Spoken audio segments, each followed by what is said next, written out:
Hi, ಎಲ್ರಿಗೂ ನಮಸ್ಕಾರ. Share market in Kannada ಚಾನಲ್ಗೆ ನಿಮಗೆ ಸ್ವಾಗತ. ನಿಫ್ಟಿ ಈಗ 21,570 ಲೆವೆಲಲ್ಲಿ ಟ್ರೇಡ್ ಆಗ್ತಿದೆ. ಹಾಗೆ ಜನವರಿ 22ರ ಮಾರ್ಕೆಟ್ ಅಪ್ಡೇಟ್ನ ನೋಡೋದಾದ್ರೆ ಇವತ್ತು ಮಾರ್ಕೆಟ್ನಲ್ಲಿ ಯಾವುದೇ ರೀತಿಯ ಟ್ರೇಡಿಂಗ್ ಆಗಿಲ್ಲ. ರಾಮ ಮಂದಿರದ ಉದ್ಘಾಟನೆಯ ಪ್ರಯುಕ್ತ ಮಾರ್ಕೆಟ್ ಹಾಲಿಡೇ ಇತ್ತು. ಯಾವುದೇ ರೀತಿಯ ಟ್ರಾನ್ಸಾಕ್ಷನ್ ಅಥವಾ ಸೆಟಲ್ಮೆಂಟ್ ಕೂಡ ಮಾರ್ಕೆಟ್ನಲ್ಲಿ ಆಗಿಲ್ಲ. ನಾಳೆಯಿಂದ ನಾರ್ಮಲ್ ಆಗಿ ಮಾರ್ಕೆಟ್ ಟ್ರೇಡಿಂಗ್ ಸ್ಟಾರ್ಟ್ ಆಗುತ್ತೆ. ಬಟ್ ಈ ವಾರ ಒಂದು ಶಾರ್ಟ್ ಟ್ರೇಡಿಂಗ್ ವೀಕ್ ಆಗಿರುತ್ತೆ. ಮತ್ತೆ ಶುಕ್ರವಾರ ಜನವರಿ 26ಕ್ಕೆ ಗಣರಾಜ್ಯೋತ್ಸವದ ಪ್ರಯುಕ್ತ ಮಾರ್ಕೆಟ್ ಹಾಲಿಡೇ ಇರುತ್ತೆ. ಸೊ ಕೇವಲ 3 ದಿನಗಳ ಕಾಲ ಮಾತ್ರ ಈ ವಾರ ಮಾರ್ಕೆಟ್ ಟ್ರೇಡ್ ಆಗುತ್ತೆ. ಹಾಗೆಯೇ 21,500 ನಿಫ್ಟಿಗೆ ಒಂದು ಕ್ರೂಷಲ್ ಸಪೋರ್ಟ್ ಆಗಿರುತ್ತೆ. ಆ ಒಂದು ಲೆವೆಲ್ನ ಮೇಲ್ಗಡೆ ನಿಫ್ಟಿ ಟ್ರೇಡ್ ಆಗ್ತಿರೋವರೆಗೂ ಒಂದು ಪಾಸಿಟಿವ್ ಸೆಂಟಿಮೆಂಟ್ನ ಎಕ್ಸ್ಪೆಕ್ಟೇಷನ್ಸ್ ಇದೆ. ಹಾಗೆ ಇವತ್ತೇನು ರಾಮ ಮಂದಿರದ ಉದ್ಘಾಟನೆ ಆಗಿದೆ. ಸೊ ಅಯೋಧ್ಯೆಗೆ ಪ್ರತಿ ವರ್ಷ 5 ಕೋಟಿ ಟೂರಿಸ್ಟ್ಗಳು ಬರ್ಬೋದು ಅಂತ ಜೆಫ್ರೀಸ್ ಒಂದು ಅಸೆಸ್ಮೆಂಟ್ ಅನ್ನ ಮಾಡಿದ್ದಾರೆ. ಹಾಗೆ ಇದರಿಂದ 4 ಲಕ್ಷ ಕೋಟಿಯಷ್ಟು ಬಿಸ್ನೆಸ್ ಯುಪಿನಲ್ಲಿ ಆಗುವಂತ ಚಾನ್ಸಸ್ ಇದೆ. ಹಾಗೆ ಯುಪಿಯಲ್ಲಿ ಪ್ರತಿ ವರ್ಷ 25,000 ಕೋಟಿಯಷ್ಟು ಟ್ಯಾಕ್ಸ್ ಕಲೆಕ್ಷನ್ನ ಎಕ್ಸ್ಪೆಕ್ಟೇಷನ್ಸ್ ಕೂಡ ಇರುತ್ತೆ. ಇದು ಕೇವಲ ಯುಪಿಗೆ ಪಾಸಿಟಿವ್ ಅಷ್ಟೇ ಅಲ್ಲದೆ ಇಂಡಿಯನ್ ಎಕಾನಮಿಗೂ ಕೂಡ ಪಾಸಿಟಿವ್ ಆಗಿರುತ್ತೆ. ಸೊ ಬಹಳಷ್ಟು ಇನ್ವೆಸ್ಟ್ಮೆಂಟ್ ಅಯೋಧ್ಯೆನಲ್ಲಿ ಬರುತ್ತೆ. 5 ಕೋಟಿ ಟೂರಿಸ್ಟ್ಗಳು ಅಯೋಧ್ಯೆಗೆ ಬರ್ತಾರೆ ಅಂದಾಗ ಅಲ್ಲಿ ಅವರು ಸ್ಟೇ ಮಾಡೋದಕ್ಕೆ ಹೋಟೆಲ್ಗಳ ರಿಕ್ವೈರ್ಮೆಂಟ್ ಬೇಕಾಗುತ್ತೆ. ಆದ್ರಿಂದ ಹೋಟೆಲ್ ಕನ್ಸ್ಟ್ರಕ್ಷನ್ಸ್ಗಳು ಆಗುತ್ತೆ. ಕನ್ಸ್ಟ್ರಕ್ಷನ್ ಆಗುತ್ತೆ ಅಂದಾಗ ಇನ್ಫ್ರಾ ಕಂಪನಿಗಳಿಗೆ ಹೆಚ್ಚಿನ ಒಂದು ಆರ್ಡರ್ಸ್ ಬರುತ್ತೆ. ಇನ್ಫ್ರಾ ಕಂಪನಿಗಳಿಗೆ ಆರ್ಡರ್ಸ್ ಬಂದಾಗ ಸ್ಟೀಲ್ಗೆ, ಸಿಮೆಂಟ್ಗೆ ಡಿಮ್ಯಾಂಡ್ ಇನ್ಕ್ರೀಸ್ ಆಗುತ್ತೆ. ಹಾಗೆ ಟೂರಿಸ್ಟ್ಗಳು ಟ್ರಾವೆಲ್ ಮಾಡೋದಕ್ಕೆ ರೈಲ್ವೆ ಅಥವಾ ಫ್ಲೈಟ್ ನ ಮೊರೆ ಹೋಗ್ತಾರೆ. ಸೊ ಆ ಬಿಸ್ನೆಸ್ಗಳು ಕೂಡ ಇಂಪ್ರೂವ್ ಆಗುವಂತ ಚಾನ್ಸಸ್ ಇದೆ. ಅಷ್ಟೇ ಅಲ್ಲದೆ ಇದರಿಂದ ಬ್ಯಾಂಕಿಂಗ್ ಮತ್ತೆ ಫಿನಾನ್ಷಿಯಲ್ ಸೆಕ್ಟರ್ಗೂ ಕೂಡ ಹೆಲ್ಪ್ ಆಗುತ್ತೆ. ಆಲ್ರೆಡಿ ಬಹಳಷ್ಟು ಬ್ಯಾಂಕ್ಗಳು ಅಯೋಧ್ಯೆಯಲ್ಲಿ ಹೆಚ್ಚಿನ ಒಂದು ಬ್ರಾಂಚ್ ಗಳನ್ನ ಓಪನ್ ಮಾಡ್ತೀವಿ ಅಂತ ಕೂಡ ಹೇಳಿದರೆ. ಆದ್ರಿಂದ ಬ್ಯಾಂಕ್ ನ ಬ್ರಾಂಚಸ್ ಇನ್ಕ್ರೀಸ್ ಆಗುತ್ತೆ, ಅವರ ಟರ್ನ್ ಓವರ್ಸ್ ಕೂಡ ಇನ್ಕ್ರೀಸ್ ಆಗುತ್ತೆ. ಸೊ ಅಯೋಧ್ಯೆಯ ರಾಮ ಮಂದಿರ ಒಂದು ರಿಲಿಜಿಯಸ್ ಪ್ಲೇಸ್ ಅಷ್ಟೇ ಅಲ್ಲದೆ ಒಂದು ಟೂರಿಸಂ ಪ್ಲೇಸ್ ಕೂಡ ಆಗುತ್ತೆ. ಇದರಿಂದ ಇಂಡಿಯನ್ ಎಕಾನಮಿಗೂ ಕೂಡ ಬಹಳಷ್ಟು ಹೆಲ್ಪ್ ಆಗುತ್ತೆ. Already Indian government $225 million investment ಅನ್ನ ಅಯೋಧ್ಯೆಯಲ್ಲಿ ಮಾಡ್ತಿದ್ದಾರೆ. ಅದರಲ್ಲಿ ಮೇಜರ್ ಆಗಿ $175 ಮಿಲಿಯನ್ ಇನ್ವೆಸ್ಟ್ಮೆಂಟ್ ಏರ್ಪೋರ್ಟ್ ನ ಮೇಲೆ ಆಗಿದೆ. ಈ ಒಂದು ಏರ್ಪೋರ್ಟ್ ನಲ್ಲಿ ಸದ್ಯಕ್ಕೆ 1 ಮಿಲಿಯನ್ ಪ್ಯಾಸೆಂಜರ್ಸ್ ಅಂದ್ರೆ 10 ಲಕ್ಷ ಪ್ಯಾಸೆಂಜರ್ ಗಳನ್ನ ಹ್ಯಾಂಡಲ್ ಮಾಡಬಹುದಾಗುತ್ತೆ. 2025ರ ವೇಳೆಗೆ ಇದು ಇಂಟರ್ನ್ಯಾಷನಲ್ ಟರ್ಮಿನಲ್ ಆಗಿ ಕೂಡ ಕನ್ವರ್ಟ್ ಆಗಿ ಅಲ್ಲಿ 60 ಲಕ್ಷ ಪ್ಯಾಸೆಂಜರ್ಸ್ ಗಳನ್ನ ಹ್ಯಾಂಡಲ್ ಮಾಡುವಂತ ಕೆಪಾಸಿಟಿ ಬಿಲ್ಡ್ ಆಗುತ್ತೆ. ಸೊ ಡೈರೆಕ್ಟ್ ಆಗಿ ಬೇರೆ ದೇಶಗಳಿಂದ ಕೂಡ ಅಯೋಧ್ಯೆಗೆ ಜನರು ವಿಸಿಟ್ ಮಾಡುವಂತ ಚಾನ್ಸಸ್ ಇದೆ. ಆದ್ರಿಂದ ಅಯೋಧ್ಯೆ ಒಂದು ಟೂರಿಸಂ ಸ್ಪಾಟ್ ಆಗಿ ಕನ್ವರ್ಟ್ ಆಗುತ್ತೆ. ಹಾಗೆ ಅಯೋಧ್ಯೆಯ ರೈಲ್ವೆ ಸ್ಟೇಷನ್ ಕೂಡ ರೀಸೆಂಟ್ ಆಗಿ ರಿವ್ಯಾಂಪ್ ಆಗಿತ್ತು. 60,000 ಪ್ಯಾಸೆಂಜರ್ಸ್ ಗಳನ್ನ ಪ್ರತಿದಿನ ಹ್ಯಾಂಡಲ್ ಮಾಡುವಂತ ಕೆಪಾಸಿಟಿ ಈ ಒಂದು ರೈಲ್ವೆ ಸ್ಟೇಷನ್ ನಲ್ಲಿ ಇದೆ. ಇದು ರೈಲ್ವೆ ಕಂಪನೀಸ್ಗೂ ಕೂಡ ಪಾಸಿಟಿವ್ ಆಗಿರುತ್ತೆ. ಹಾಗೆ 1,200 ಎಕರೆ ಗ್ರೀನ್ ಫೀಲ್ಡ್ ಟೌನ್ಶಿಪ್ ನ ಪ್ಲಾನ್ ಕೂಡ ಆಗಿದೆ. ರಿಯಲ್ ಎಸ್ಟೇಟ್ ಬಿಸ್ನೆಸ್ ಕೂಡ ಇಂಪ್ರೂವ್ ಆಗುವಂತ ಚಾನ್ಸಸ್ ಇರುತ್ತೆ. ಸೊ ಓವರ್ ಆಲ್ ಅಯೋಧ್ಯೆಯ ರಾಮ ಮಂದಿರದ ಕನ್ಸ್ಟ್ರಕ್ಷನ್ ನಿಂದ ಇಂಡಿಯನ್ ಎಕಾನಮಿಗೆ ತುಂಬಾನೇ ಬೂಸ್ಟ್ ಸಿಗುತ್ತೆ.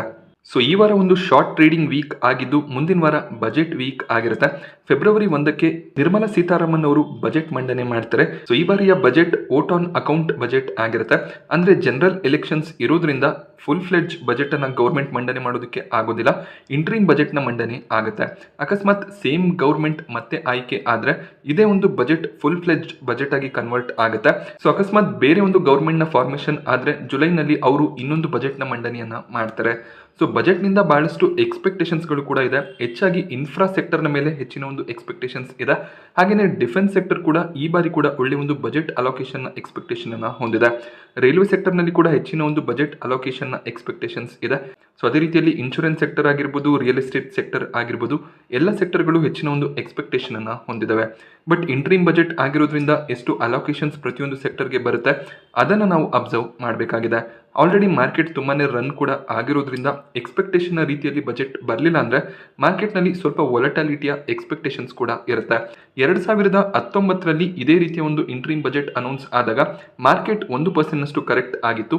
ಹಾಗೆಯೇ 2014ರಲ್ಲಿ ಇಂಟ್ರೀಮ್ ಬಜೆಟ್ ಅನೌನ್ಸ್ಮೆಂಟ್ ಆದಾಗ 6% ನಷ್ಟು ಗೇನ್ ನಮಗೆ ಮಾರ್ಕೆಟ್ ನಲ್ಲಿ ನೋಡೋದಕ್ಕೆ ಸಿಕ್ಕಿತ್ತು. ಸೊ ಓವರ್ ಆಲ್ ಯಾವ ರೀತಿಯ ಬಜೆಟ್ ಬರುತ್ತೆ, ಜನರಲ್ ಎಲೆಕ್ಷನ್ ನಲ್ಲಿ ಯಾವ ರೀತಿಯ ರಿಸಲ್ಟ್ ಬರುತ್ತೆ, ಅದು ಮಾರ್ಕೆಟ್ ನ ಮೊಮೆಂಟಮ್ ಅನ್ನ ಡಿಸೈಡ್ ಮಾಡುತ್ತೆ. ಸೊ ಬಹಳ ದಿನಗಳಿಂದ ಕನ್ಫ್ಯೂಷನ್ ಅಲ್ಲಿ ಇದ್ದಂತ ಸೋನಿ ಮತ್ತೆ ಝೀನ ಡೀಲ್ ಏನಿದೆ ಫೈನಲ್ ಆಗಿ ಟರ್ಮಿನೇಟ್ ಆಗಿದೆ. ಸೊ ರೀಸೆಂಟ್ ಆಗಿ ಬ್ಲೂಮ್ಬರ್ಗ್ ಕೂಡ ಒಂದು ರಿಪೋರ್ಟ್ ಅನ್ನ ಮಾಡಿದ್ರು, ಸೋನಿ ಒಂದು ಡೀಲ್ ಅನ್ನ ಟರ್ಮಿನೇಟ್ ಮಾಡಬಹುದು ಅಂತ. ಬಟ್ ಝೀ ಅದನ್ನ ಡಿನೈ ಮಾಡಿದ್ರು. ಬಟ್ ಫೈನಲಿ ಈಗ ಸೋನಿ ಕಡೆಯಿಂದ ಅಫಿಷಿಯಲ್ ಸ್ಟೇಟ್ಮೆಂಟ್ ಬಂದಿದೆ. ಸೊ ಎರಡು ಕಂಪನಿಗಳ ನಡುವೆ ಕ್ಲಾರಿಟಿ ಇಲ್ಲದೆ ಇರೋ ಒಂದು ರೀಸನ್ ಇಂದ ಹಾಗೇನೆ ಡೆಡ್ ಲೈನ್ ಕೂಡ ಪಾಸ್ ಆಗಿರೋದ್ರಿಂದ $10 ಬಿಲಿಯನ್ ಈ ಒಂದು ಡೀಲ್ ಏನಿದೆ ಅದನ್ನ ನಾವು ಟರ್ಮಿನೇಟ್ ಮಾಡ್ತೀವಿ ಅಂತ ಸೋನಿ ಕನ್ಫರ್ಮ್ ಮಾಡಿದ್ದಾರೆ. ಸೊ ಇದು ಖಂಡಿತವಾಗ್ಲೂ ಝೀಗೆ ಒಂದು ಸೆಟ್ ಬ್ಯಾಕ್ ಆಗಿರುತ್ತೆ. ಸೋನಿಗಿಂತ ಹೆಚ್ಚಿನ ಒಂದು ಇಂಪ್ಯಾಕ್ಟ್ ಝೀಗೆ ಆಗುತ್ತೆ. ಝೀ ಸ್ಟಾಕ್ ಪ್ರೈಸ್ ನಲ್ಲಿ ರೀಸೆಂಟ್ ಟೈಮ್ ನಲ್ಲಿ ಬಹಳಷ್ಟು ಕರೆಕ್ಷನ್ ಕೂಡ ನೋಡೋದಕ್ಕೆ ಸಿಕ್ಕಿದೆ. ಈ ಒಂದು ಝೀಲ್ ಟರ್ಮಿನೇಟ್ ಸೊ ಈ ಒಂದು ಡೀಲ್ ಈಗ ಟರ್ಮಿನೇಟ್ ಆಗಿರೋದು ಝೀಗೆ ಇನ್ನಷ್ಟು ನೆಗೆಟಿವ್ ಆಗುತ್ತೆ. ಲೀಡರ್ಶಿಪ್ನ ಬಗ್ಗೆ ಕೆಲವೊಂದಿಷ್ಟು ಕ್ವೆಶನ್ಸ್ ಇತ್ತು. Sony existing CEO Puneet Goenka ಅವರು ಕಂಟಿನ್ಯೂ ಮಾಡಬಾರ್ದು ಅಂತ ಕಂಡೀಷನ್ ಅನ್ನು ಹಾಕಿದ್ರು. ಬಟ್ ಪುನೀತ್ ಗೋಯಂಕಾ ಅವರು ತಮ್ಮ ಒಂದು ಸ್ಥಾನಕ್ಕೆ ರಾಜೀನಾಮೆ ಕೊಡೋದಕ್ಕೆ ಕೂಡ ರೆಡಿ ಆಗಿರಲಿಲ್ಲ. ಸೆಬಿ ಕಡೆಯಿಂದ ಕೂಡ ಅವರಿಗೆ ಕೆಲವೊಂದಿಷ್ಟು ಇಶ್ಯೂಸ್ ನೋಡೋದಕ್ಕೆ ಸಿಕ್ಕಿತ್ತು. ಬಟ್ ಫೈನಲಿ ಈ ಒಂದು ಡೀಲ್ ಈಗ ಟರ್ಮಿನೇಟ್ ಆಗಿದೆ.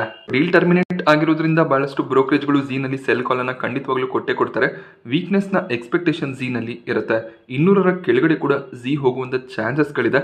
ಬಟ್ ಇದೇ ರೀತಿಯಲ್ಲಿ ಆಗುತ್ತೆ ಅಂತ ನಾವು ಪ್ರೆಡಿಕ್ಟ್ ಮಾಡೋದಕ್ಕೆ ಸಾಧ್ಯ ಆಗೋದಿಲ್ಲ. ಸೊ ಮಾರ್ಕೆಟ್ ನಾವು ಪ್ರೆಡಿಕ್ಟ್ ಮಾಡೋದಕ್ಕಿಂತ ರಿವರ್ಸ್ ಡೈರೆಕ್ಷನ್ ಅಲ್ಲಿ ಟ್ರೇಡ್ ಆಗೋದು ಹೆಚ್ಚಾಗಿರುತ್ತೆ. ಬಟ್ ಖಂಡಿತವಾಗ್ಲೂ ಈ ಒಂದು ಡೀಲ್ ಕ್ಯಾನ್ಸಲ್ ಆಗಿರೋದು ಝೀಗೆ ನೆಗೆಟಿವ್ ಆಗಿದೆ. ಮೆಡಿಅಸಿಸ್ಟ್ ನ ಗ್ರೇ ಮಾರ್ಕೆಟ್ ಪ್ರೀಮಿಯಂ ಸ್ಟೇಬಲ್ ಆಗಿದೆ. 40 ರೂಪಾಯಿಯ ಪ್ರೀಮಿಯಂ ನೋಡೋದಕ್ಕೆ ಸಿಗ್ತದೆ. ಜನವರಿ 22ಕ್ಕೆ ಮೆಡಿಅಸಿಸ್ಟ್ ಮಾರ್ಕೆಟ್ನಲ್ಲಿ ಲಿಸ್ಟ್ ಆಗಬೇಕಾಗಿತ್ತು. ಬಟ್ ಮಾರ್ಕೆಟ್ ಹಾಲಿಡೇ ರೀಸನ್ ಇಂದ ಜನವರಿ 23ಕ್ಕೆ ಮಾರ್ಕೆಟ್ನಲ್ಲಿ ಲಿಸ್ಟ್ ಆಗ್ತದೆ. 10% ಪ್ರೀಮಿಯಂನ ಎಕ್ಸ್ಪೆಕ್ಟೇಷನ್ಸ್ ಇರುತ್ತೆ. ಅಕಸ್ಮಾತ್ ಲಿಸ್ಟ್ ಆದಮೇಲೆ ಒಳ್ಳೆ ಒಂದು ಪಾಸಿಟಿವ್ ಮೊಮೆಂಟಮ್ ಬಂದು 20-25% ಪ್ರಾಫಿಟ್ ನಿಮಗೆ ನೋಡೋದಕ್ಕೆ ಸಿಕ್ಕಿದ್ರೆ ಸೊ ನೀವು 50% ಪ್ರಾಫಿಟ್ಸ್ ಅನ್ನ ಬುಕ್ ಮಾಡ್ಕೋಬಹುದಾಗುತ್ತೆ. ಲಾಂಗ್ ಟರ್ಮ್ಗೆ ಒಳ್ಳೆ ಒಂದು ಕಂಪನಿ ಆಗ್ಬೋದು. ಬಟ್ ಶಾರ್ಟ್ ಟರ್ಮ್ ನಲ್ಲಿ ಸ್ವಲ್ಪ ವಾಲಟಾಲಿಟಿ ಇರುವಂತ ಚಾನ್ಸಸ್ ಇರುತ್ತೆ. ಇನ್ಶೂರೆನ್ಸ್ ಸೆಗ್ಮೆಂಟ್ ನಲ್ಲಿ ಕೆಲಸ ಮಾಡುವಂತಹ ಕಂಪನಿ. ಸೊ ಇನ್ಶೂರೆನ್ಸ್ ಸೆಕ್ಟರ್ ಖಂಡಿತವಾಗ್ಲೂ ಗ್ರೋ ಆಗುತ್ತೆ. ಬಟ್ ನೀವು 5ರಿಂದ 6 ವರ್ಷದ ಟೈಮ್ ಅನ್ನ ಮೆಡಿಅಸಿಸ್ಟ್ಗೆ ಕೊಡಬೇಕಾಗತ್ತೆ. ಇಪ್ಯಾಕ್ ಡ್ಯೂರೇಬಲ್ IPO ಇನ್ನೂ ಕೂಡ ಕಂಪ್ಲೀಟ್ ಆಗಿ ಸಬ್ಸ್ಕ್ರೈಬ್ ಆಗಿಲ್ಲ. ಜನವರಿ 23 ಕೊನೆ ದಿನ ಆಗಿರುತ್ತೆ ಸಬ್ಸ್ಕ್ರೈಬ್ ಮಾಡ್ಕೊಳ್ಳೋದಕ್ಕೆ. 28 ರೂಪಾಯಿಯ ಪ್ರೀಮಿಯಂ ನೋಡೋದಕ್ಕೆ ಸಿಗ್ತದೆ. 65 ಶೇರ್ಗಳ ಲಾಟ್ ಆಗಿರುತ್ತೆ. 1800 ರೂಪಾಯಿಷ್ಟು ಲಿಸ್ಟಿಂಗ್ ಇನ್ನ ಎಕ್ಸ್ಪೆಕ್ಟೇಷನ್ಸ್ ಇವತ್ತಿದೆ. ಬಟ್ ಮಾರ್ಕೆಟ್ನಲ್ಲಿ ಇದೇ ರೀತಿಯ ವಾಲಟಾಲಿಟಿ ನೋಡೋದಕ್ಕೆ ಸಿಕ್ಕಿದ್ರೆ ಪ್ರೀಮಿಯಂ ಕಡಿಮೆ ಆಗುವಂಥ ಚಾನ್ಸಸ್ಗಳು ಕೂಡ ಇರುತ್ತೆ. ಆ ಒಂದು ರಿಸ್ಕ್ ಅನ್ನು ತಗೊಳ್ಳೋಕೆ ರೆಡಿ ಇದ್ರೆ ಖಂಡಿತವಾಗ್ಲೂ ಇಪ್ಯಾಕ್ ಡ್ಯೂರೇಬಲ್ ನಲ್ಲಿ ನೀವು ಅಪ್ಲಿಕೇಶನ್ ಅನ್ನ ಹಾಕಬಹುದಾಗುತ್ತೆ. ಸೊ ನಾಳೆ QIB ಕ್ಯಾಟಗರಿಯಲ್ಲಿ ಯಾವ ರೀತಿಯ ಅಪ್ಲಿಕೇಶನ್ಸ್ ಬರುತ್ತೆ ಅದರ ಬೇಸಿಸ್ ಮೇಲೆ 2 ಗಂಟೆಯ ನಂತರ ನೀವು ಡಿಸಿಷನ್ಸ್ ಅನ್ನ ತಗೋಬಹುದು. ನೋವಾ ಆಗ್ರಿಟೆಕ್ ನ IPO ಜನವರಿ 23ಕ್ಕೆ ಸಬ್ಸ್ಕ್ರಿಪ್ಷನ್ಗೆ ಓಪನ್ ಆಗ್ತದೆ. ಗ್ರೇ ಮಾರ್ಕೆಟ್ ಪ್ರೀಮಿಯಂ 20ರ ಅರೌಂಡ್ ಅಲ್ಲಿ ನೋಡೋದಕ್ಕೆ ಸಿಗ್ತದೆ. 50% ಲಿಸ್ಟಿಂಗ್ ಏನ್ ಚಾನ್ಸಸ್ ಇದೆ. ಸೊ ಈ ಒಂದು IPO ನಲ್ಲಿ ಲಿಸ್ಟಿಂಗ್ ಏನ್ಗಳಿಗೋಸ್ಕರ ಅಪ್ಲಿಕೇಶನ್ ಅನ್ನು ಹಾಕಬಹುದಾಗುತ್ತೆ.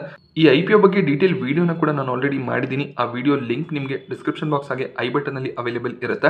ಆ ಒಂದು ವಿಡಿಯೋನ ಕೂಡ ನೀವು ನೋಡಬಹುದಾಗುತ್ತೆ. Small cap IT company Coforge ತಮ್ಮ Q3 ರಿಸಲ್ಟ್ಸ್ ಅನ್ನು ಡಿಕ್ಲೇರ್ ಮಾಡಿದ್ದಾರೆ. ಇವರ profits quarter on quarter 31% increase ಆಗ್ತಿರೋದು ಕಾಣಿಸ್ತದೆ. 238 ಕೋಟಿ ಪ್ರಾಫಿಟ್ಸ್ ಅನ್ನ ಕೋಫೋರ್ಜ್ ಈ ಒಂದು ಕ್ವಾರ್ಟರ್ ನಲ್ಲಿ ಡಿಕ್ಲೇರ್ ಮಾಡಿದ್ದಾರೆ. ಸೆಪ್ಟೆಂಬರ್ ಕ್ವಾರ್ಟರ್ ನಲ್ಲಿ ಇವರು 181 ಕೋಟಿ ಪ್ರಾಫಿಟ್ಸ್ ಅನ್ನ ಡಿಕ್ಲೇರ್ ಮಾಡಿದ್ರು. ಸೊ ಪ್ರಾಫಿಟ್ 31% ಇನ್ಕ್ರೀಸ್ ಆಗ್ತದೆ. ಬಟ್ ಇವರ ರೆವೆನ್ಯೂ ಕ್ವಾರ್ಟರ್ ಆನ್ ಕ್ವಾರ್ಟರ್ ಕೇವಲ 2% ಮಾತ್ರ ಇನ್ಕ್ರೀಸ್ ಆಗಿದೆ. ರೆವೆನ್ಯೂ 2% ಇನ್ಕ್ರೀಸ್ ಆಗಿದ್ದು ಪ್ರಾಫಿಟ್ಸ್ 31% ಇನ್ಕ್ರೀಸ್ ಆಗ್ತಿದೆ ಅಂದ್ರೆ ಇವರು ತಮ್ಮ ಎಕ್ಸ್ಪೆನ್ಸಸ್ ಅನ್ನ ಕಟ್ ಡೌನ್ ಮಾಡ್ತಿದ್ದಾರೆ. ಮೇಜರ್ ಆಗಿ ಎಂಪ್ಲಾಯಿ ಬೆನಿಫಿಟ್ ಎಕ್ಸ್ಪೆನ್ಸಸ್ 5% ಕಟ್ ಆಗಿದೆ.